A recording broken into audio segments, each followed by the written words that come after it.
everybody and welcome back. So let me show you some of the little goofy things that happened this week, and then we'll get into the project that I ended up handling this week. So yeah, let me show you some of the things that happened.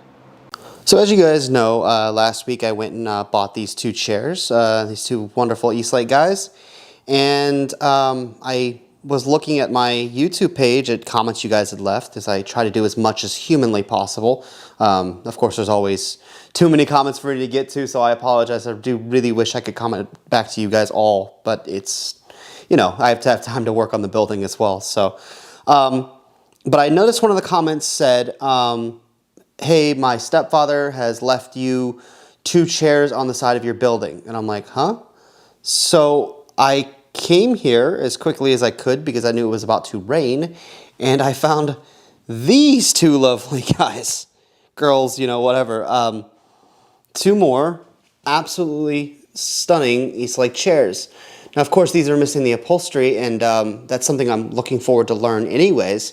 So I think this will be a cool project to share with you guys, but how awesome is this? That, again, I'm staggered by the community that's been growing with this channel, and yeah, wow, guys, thanks. I didn't catch a name other than, you know, one of the Commodore's stepfather.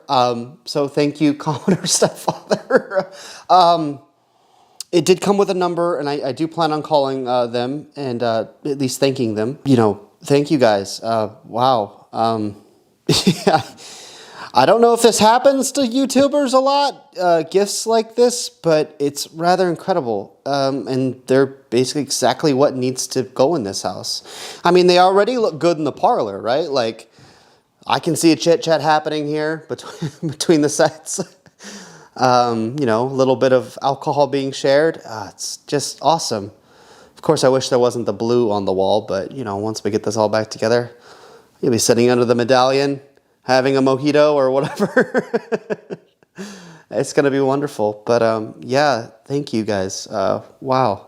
With the community that's grown up around this channel, I'm just so impressed with you guys. Like if, you know, for instance, with the mantle, I said that this had pickle on it. You guys found the guy. And his office has happened to be really close to Mr. Brown. So of course that's the guy.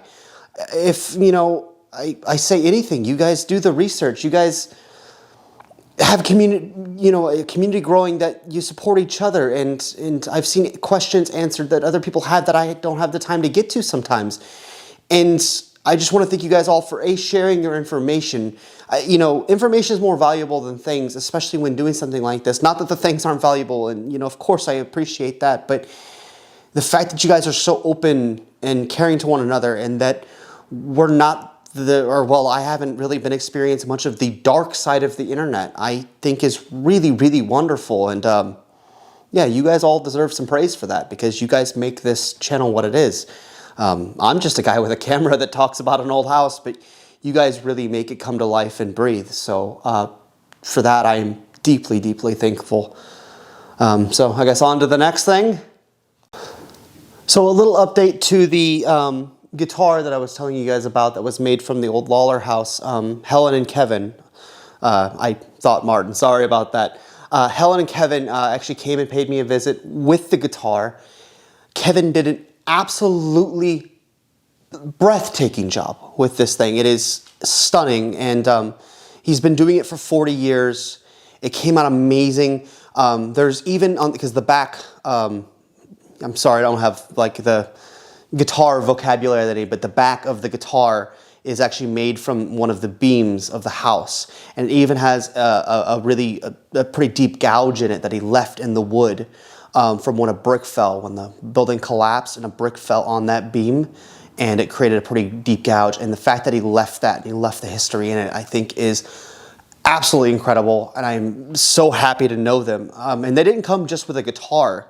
They came and they shared stories of when they grew up here, and that is awesome. Like, you know, I've started to piece together Mr. Brown's life, and I've started to piece together other little things about who lived here and when and how, but you're reading it, and it's such a kind of bland and so pushed apart from, you know, today, I guess, that it's hard to understand exactly what happened. Whereas they both grew up here in the neighborhood. They remember it in the 60s.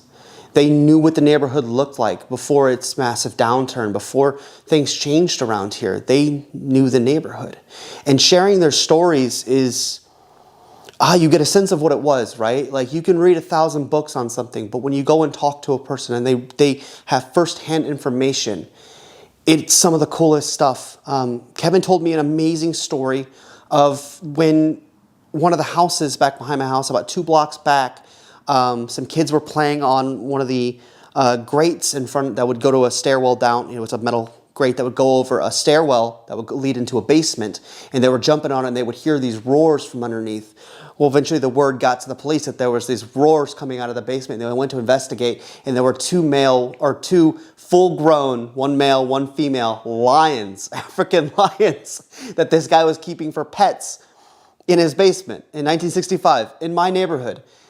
That's an awesome story. And they're just full of amazing stories. And you get to get a real sense of the shenanigans and goofy things that kids got into in this neighborhood and what it was like growing up here in the 60s. And that is awesome. That's so valuable. And they're just really wonderful people. I'm going to leave a link in the description of his video. He's putting out the final presentation of his guitar on YouTube. This is his first foray into YouTube. He just started it. It wasn't even to be promotional or anything like that. He doesn't want to be famous or anything like that, just like I don't want to be famous. But he's a really great guy. I would really appreciate it if you guys go check out the guitar. It's really cool, and it's made from a really historic building here in my neighborhood, and I think it's amazing that the whole thing's come together. So to Helen and Kevin, so wonderful meeting you guys, and I hope to stay in touch as much as possible because you guys blow my mind. So thank you guys so much for that. Go check out this channel. It's amazing. And on to the project of this week.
So I think you guys can all pretty much figure out what I was doing this week. It is continuing on the plaster, so let's go ahead and check that out.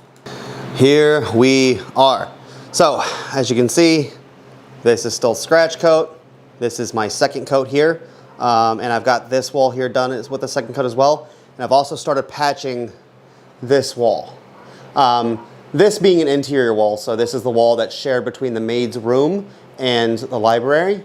So basically what I'm going to do here is, because that's all patched, it's perfect. Nothing else really here needs patching. Of course, all of this stuff needs to move out of the way, but I got a dumpster and I've been cleaning a lot of the house out this week, which is what's taken up so much of my time this week, but it's a necessary thing. Basically what I'm planning on doing is from up here all the way over to about here on that line there. I'm hoping to get that all done. After that's done, I can take all of this trim that I've got sitting around for these windows and put it back on where it belongs. So I don't have to worry about stacking up all of my woodwork in big stacks like this. I don't have to worry about anything getting damaged or anything like that. I can put everything shellacked back on the wall and back where it belongs. And that's, I mean, I think the windows will really, really come alive once this trim is back on and everything's fitted in together. And so after I have these two windows done, I have this entire wall on this side done. I then will shift to completing the rest of the room, which is here all the way back to the door directly behind me. So that will be amazing. There's a whole lot less to patch here. Most of this is just a skim coat. Up here above this window, which is the one that still has all the trim on it, I have to take this top piece off because you can see maybe a little bit here. This right here is drywall.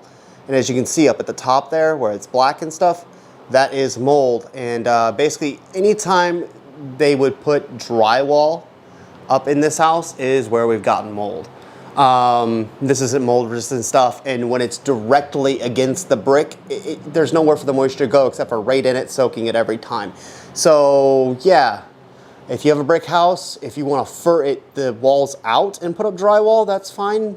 But if you put this directly on brick like that and screw it to it, you're gonna have moisture problems. There's no way around it. Yeah, don't do that. So I have to remove that, fix that. And then I do have some weird patching here. I believe this is probably drywall or just a really terrible patch. There's some stuff, don't mind my mess here. It's just my work tables, and those are always messy. But below down here, there's some pieces that are falling off. This wall is kind of weird because it's actually half brick, half lath. So the bathroom's back this way, but that little porch that would have been on this side of the building is actually right here. And so about from here over is brick. So that's going to be a little fun, investigative, you know, figure out what's going on and patch that all up. And then I'll have a completed room as far as walls are concerned. And then I can just worry about the ceiling, which of course will be a whole lot easier as soon as I can get the services in here. That'll just go together really quickly. I have a drywall lift. I'm going to lift some blue board up there, screw it in, and then coat the entire thing with a veneer plaster. So it'll give me the authentic look. The ceiling will be much harder and more rigid with the plaster. And yeah, I won't have the problems of the drywall, but have the advantage of putting something up that's a lot quicker like drywall.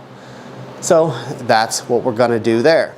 A lot of this week has been spent on A, letting plaster dry because it does require quite a bit of time.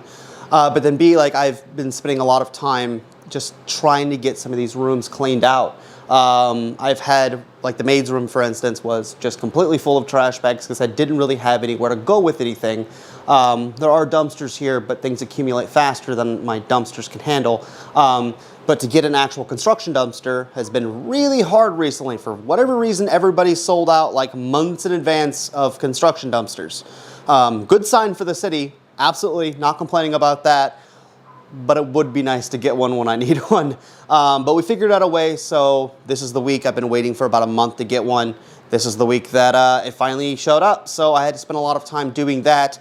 And well, maybe to you guys throwing away garbage might be interesting. I didn't really film a lot of it, so still been hard at work. And yeah, we're gonna continue this plaster again next week, but we're gonna start seeing it really smooth out next week. So that's the plan, that's the goal, and we'll see you guys then. Again, thank you guys all, as always, so much for being here with me and Kim. And yeah, we'll check you guys next week. Have a wonderful one. Take care. Bye-bye.